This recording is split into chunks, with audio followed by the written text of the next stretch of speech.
সম্প্রতি সৌদি আরবে টানা বৃষ্টি হয়েছে ও বৃষ্টিপাত পরবর্তীতে উপর থেকে তোলা ছবিতে দেখা যাচ্ছে প্রচুর পরিমাণ সবুজ ঘাস ও গাছপালা জন্মেছে, যা মরুভূমিতে সচরাচর দেখা যায় না। প্রশ্ন হলো, এটা কি কিয়ামতের আলামত?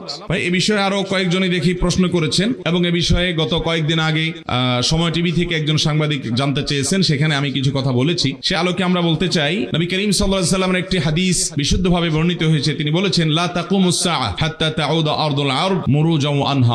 ততক্ষণ পর্যন্ত পৃথিবীতে কিয়ামত হবে না যতক্ষণ পর্যন্ত মরুভূমি যেখানে সবুজ শ্যামল ফসল, ফল, ঘাস ইত্যাদি উৎপন্ন হয় না, সেখানে ফসল উৎপাদন হবে, বৃষ্টি বাদল হয়ে পানি ব্যাপকভাবে পাওয়া যাবে এবং সেখানে আপনার নহর, প্রসবন, ধারা, ঝর্ণা, ড্রেন বৃষ্টির পানিতে প্রবাহিত হতে থাকবে। অর্থাৎ নদীমাতৃক দেশ, আমাদের দেশে যেরকম সর্বত্র আমরা খাল, বিল, নদী, নালায় পানি পাই, মরুভূমির লোকেরা সেটা পায় না, কিন্তু সেখানে সেগুলো হবে। সেই সাথে সেখানে সবুজ শ্যামল পরিবেশ হবে, যা আমাদের এই সমস্ত অঞ্চলে, উপকূলীয় অঞ্চলে, ঘন বনাঞ্চল আছে, সে অঞ্চলে যেগুলো হয় মরুভূমিতে সেরকম হবে কিয়ামতের আগে। নবী করিম সাল্লাল্লাহু আলাইহি ওয়াসাল্লাম এটি বলে গেছেন। এটি তার অলৌকিকত্ব।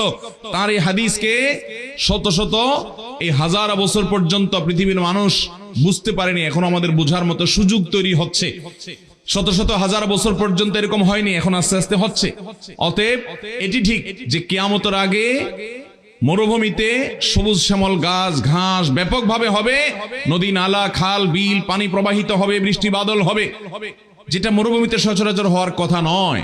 যারা সৌদি আরবে ছিলেন, যারা মিডল ইস্টের বিভিন্ন দেশে ছিলেন, দুবাইতে ছিলেন, তারা জানেন ওই সমস্ত দেশে বহু কষ্ট করে শহরে ঘাস ইত্যাদি উৎপন্ন করতে হয়, কোটি কোটি টাকা ব্যয় করে।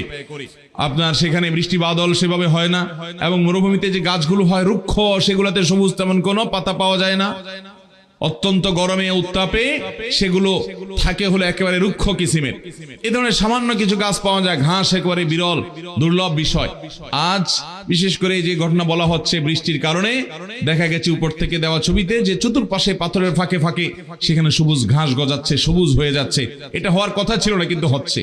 এখন এই ঘটনা নির্দিষ্ট করে এটাই কি কিয়ামতের আলামত, নাকি এটা আরো সামনে আরো বাড়বে, সেটা কিয়ামতের আলামত হবে, সেটা আল্লাহ তাআলা ভালো জানেন। আমরা নির্দিষ্ট এই ঘটনাকেই কিয়ামতের আলামত হাদিসে বলা হয়েছে, সেরকমটি আমরা ফিক্স করব না, কারণ আমরা জানি না সেটা। তবে এটা ঠিক, কিয়ামতের আগে মরুভূমিতে এমনটি হবে। নবী সাল্লাল্লাহু আলাইহি ওয়াসাল্লাম বলেছেন, সেটা আর্টিফিশিয়ালি হোক, সেটা বাই নেচার হোক, যেভাবেই হোক এটা হবে। মরুভূমিতে এরকম পরিবেশ হবে। আর যে অঞ্চলগুলো মরুভূমি নয়, যে আমাদের অঞ্চলগুলো, এগুলোতে উল্টা হবে, এগুলোতে পানি থাকবে না, গাছপালা শুকিয়ে যাবে। ভাইরা আমার, অনেকে এটা নিয়ে আশ্চর্য হচ্ছেন এবং অনলাইনে আলাপ আলোচনা শুরু করেছেন যে হ্যাঁ, তাহলে কিয়ামতের একটা আলামত প্রকাশ হয়েছে, নবী সাল্লাল্লাহু আলাইহি ওয়াসাল্লাম ভবিষ্যদ্বাণী খেটে গেছে। ভাইরা আমার, কিয়ামতের 141টা আলামত ছোট্ট একটা ছোটি বই আমি সংকলন করেছিলাম। এটি মূলত ডক্টর মোহাম্মদ আল আরিফি, সৌদি আরবের একজন বড় আলেম দ্বীন, তার একটি বই থেকে সংকলন করা, আশরাতুস সাআ নামক একটা বই। সেখানে তিনি কিয়ামতের 141টা আলামত উল্লেখ করেছেন কোরআন এবং হাদিস থেকে। এর ভিতরে 131টা আলামত হলো কিয়ামতের ছোট আলামত, যেগুলো অনেক আগে থেকে দেখা দিবে, আর 10টা আলামত হলো কিয়ামতের সর্বশেষ মুহূর্তে ফাইনালি দেখা দিবে, যার পরে আল্লাহ তাআলা মহাপ্রলয় করে এই সৃষ্টি জগৎ শেষ করে ফেলবেন।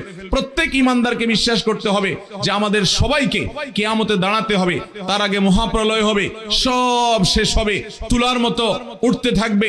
আল্লাহ কোরআনে কারিমে বিভিন্ন জায়গায় কোরআনের সবচেয়ে বেশি আলোচনা করা হয়েছে যে কয়েকটি বিষয়, তার ভিতরে অন্যতম প্রধান হলো কিয়ামত, মহাপ্রলয়। এটি হবে, আল্লাহর সামনে দাঁড়াতে হবে, পুনরায় আবার মৃত ব্যক্তিদেরকে জাগ্রত করবেন, হিসাব দিতে হবে। সেটি মাথায় রেখে দুনিয়াতে মানুষ চলবে। কোরআন বারবার সেটি বলেছে, আম্মা ইয়াতাসাআলুন, তারা জিজ্ঞাসা করে কিয়ামত সম্পর্কে, আনিন নাবাইল আযীম, মহা সংবাদ যখন হবে, কিয়ামত যখন হবে, বিকট শব্দ হবে, ইসরাফিল সিংহে ফুৎকার দিবেন, মহানিনাদ হবে।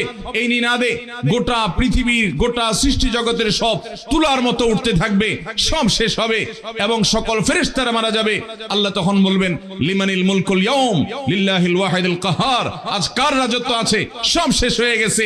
যেই মালাকুল মউত সবার রূহ কবজ করেছে, তিনি নিজে মৃত্যুবরণ করেছেন, সকল ফেরেশতা, সকল জিন, সকল মানুষ, সকল প্রাণী শেষ হয়ে গেছে। আল্লাহ তাআলা বলবেন, লিমানিল মুলকুল ইয়াউম, আজ কার রাজত্ব, লিল্লাহিল ওয়াহিদুল কাহার, মহান আল্লাহ রাব্বুল আলামিনের রাজত্ব, যিনি কাহার, তার রাজত্ব আজ শুধুমাত্র আছে। এরপর আল্লাহ তাআলা আবার সবাইকে সৃষ্টি করবেন এবং পৃথিবীর প্রথম মানুষ থেকে নিয়ে শেষ মানুষ পর্যন্ত সবাইকে একত্র করবেন, বিচারের দণ্ডদায়ম কায়েম করবেন। এরপর আল্লাহ তাআলা সৎকর্মশীলদেরকে জান্নাত দিবেন, অসৎকর্মশীলদেরকে জাহান্নাম দিবেন। কিয়ামতের প্রতি ঈমান, এটি একজন মানুষকে আল্লাহমুখী করে, আল্লাহ ভীরু করে। ঈমানদারের ঈমান পূর্ণাঙ্গই হবে না যদি সে কিয়ামতে বিশ্বাস না করে। আখিরাতের প্রতি ঈমান ঈমানের রুকনের মধ্যে গুরুত্বপূর্ণ একটা পার্ট। অতএব এটি কোনো আশ্চর্যের বিষয় নয় যে নবী করিম সাল্লাল্লাহু আলাইহি সাল্লামের কথা খেটে গেছে, আরবে মরুভূমিতে বৃষ্টি হয়েছে, সবুজ শ্যামল পরিবেশ দেখা গেছে। ভাইরা আমার, নবী সাল্লাল্লাহু আলাইহি সাল্লামের 131টা ভবিষ্যৎবাণী যেগুলো কিয়ামতের আগে হবে বলেছেন তিনি, তার ম্যাক্সিমাম হয়ে গেছে, ম্যাক্সিমাম ঘটে গেছে।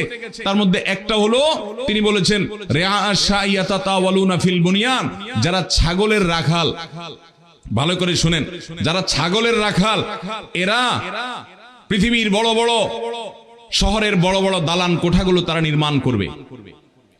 আজ দেখেন দুবাইতে, সৌদি আরবে, মিডিল ইস্টে যে সমস্ত মানুষরা এক সময় তারা ছাগল চড়াতো মরুভূমিতে, মরুচারী কিছুই ছিল না, পৃথিবীর সবচেয়ে বড় বড় দালানগুলো, সবচেয়ে উঁচু উঁচু বিল্ডিং গুলো এখন সেসব দেশে হচ্ছে কি হচ্ছে না? ভাইরা আমার, শুধু সেটি কেন, আমাদের দেশেও আপনি দেখেন নবী করিম সাল্লাল্লাহু আলাইহি সাল্লাম স্পষ্ট ভবিষ্যৎবাণী করেছেন কিয়ামতের আগে, ওয়া আনতারাল হুফাতাল উরাতাল আলা রিআ আশ-শা ইয়াতাতাওয়ালুনা ফিল বুনিয়ান, শুধুমাত্র ছাগলের রাখাল নয়, যাদের একসময় পায়ের নিচে জুতা ছিল না, যারা খুব সমাজে তুচ্ছ ছিল, এই মানুষগুলো সমাজের নেতা হবে। এখন দেখবেন অনেক ছেলে বাবা মার শাসন আদর থেকে বঞ্চিত, হয়তো বস্তি থেকে সিসকে সন্ত্রাসীর পথে পথ বাড়িয়ে খারাপ পথে চলে গেছে। এক সময় সে খুন খারাপি করিডোরে বিভিন্ন রাজনৈতিক দলে যোগ দিয়ে সে বিশাল বড় নেতা হয়ে দেখা যাচ্ছে মন্ত্রী হওয়ার উপক্রম আছে না নাই? আজ নবী করিম সাল্লাল্লাহু আলাইহি সাল্লামের সেই কথা চতুর্দিকে তাকালে আপনি দেখবেন খেটে গেছে। তিনি বলেছেন যে আনতালিদাল আমাতু রাব্বাতাহা, কিয়ামতের আগে দেখবা যে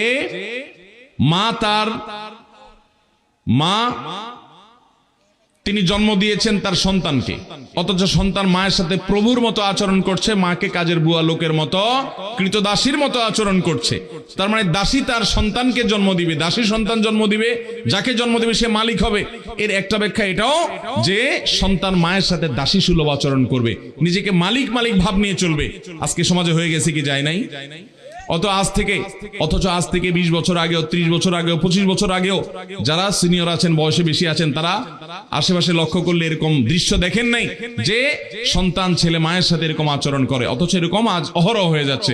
নবী করিম সাল্লাল্লাহু আলাইহি সাল্লাম যেসব ভবিষ্যৎবাণী করেছেন, এইসব ভবিষ্যৎবাণীগুলো নিয়ে ওই আরশাদুস সাআ বইটা যদি আপনি, বাংলা অনুবাদ হয়ে গেছে, যদি আপনি কিনেন তাহলে আপনি অবাক হবেন। নেহায়াতুল আলমের একটা বই আছে, যদি কিনেন তা দেখবেন যে নবী সাল্লাল্লাহু আলাইহি সাল্লামের 131টা কিয়ামতের আগে ঘটে যাওয়া ভবিষ্যৎবাণী, কিয়ামতের পূর্বাভাস, লক্ষণ, এর বেশিরভাগ খেটে গেছে, হয়তো কিছু বড় বড় বাকি আছে। এখন কিয়ামত কবে হবে এটা আল্লাহ তাআলা ভালো জানেন, সেটা 200 বছর পরে হতে পারে, 2000 বছর পরেও হতে পারে। আল্লাহ কোরআনে বলেছেন ইখতারাবাতিস সাআ, 1400 বছর আগে নাজিল করেছেন, কিয়ামত নিকটবর্তী হয়ে গেছে। তাহলে কত হাজার বছর বাকি আছে আল্লাহ ভালো জানেন, ওটা দিনক্ষণ আমরা বলতে পারবো না, তো কিয়ামত হবে। আর আরবে মরুভূমিতে সবুজ শ্যামল পরিবেশ হবে, ঘাস হবে, নহর হবে, নদী নালা হবে, এই বিষয়ে নবী সাল্লাল্লাহু আলাইহি ওয়াসাল্লাম ভবিষ্যদ্বাণী করেছেন, সেটি হবে।